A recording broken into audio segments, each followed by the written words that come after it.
Bioprocessing is a specialization of chemical engineering.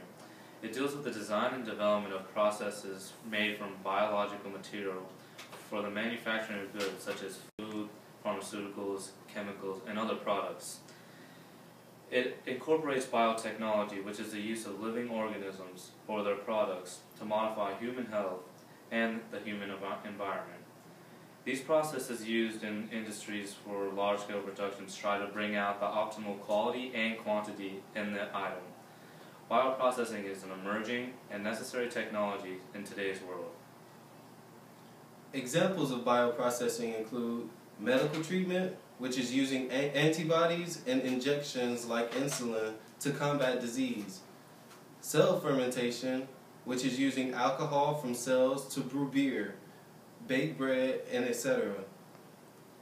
Enzyme catalysis, which is using enzymes or proteins to speed up reactions to get rid of undesirable food parts such as pulp in oranges or lactose in milk.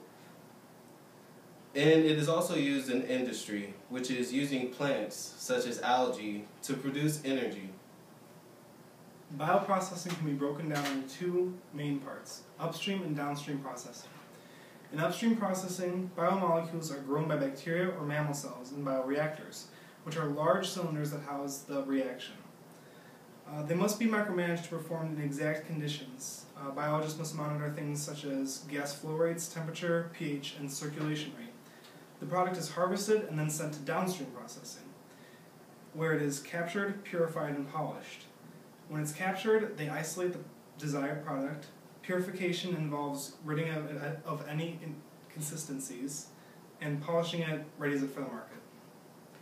Okay, potential detractors to bioprocessing include the introduction of new allergens, toxicity to other organisms or humans, and in the case of genetically modified seeds, you have the reliance of a single cash crop, which is vulnerable to failure and therefore hunger, and overall you have cost. Now on the other hand, you have benefits. Like with genetically modified seeds, you have greater growing efficiency coupled with a greater yield on a per crop basis. There's also new vaccines and drugs. Microorganisms are also being developed that they degrade hazardous waste, like with petroleum. And then also there's all of the alternative fuels, like with biodiesel from used cooking oil, or biofuel from plants like algae or soybeans.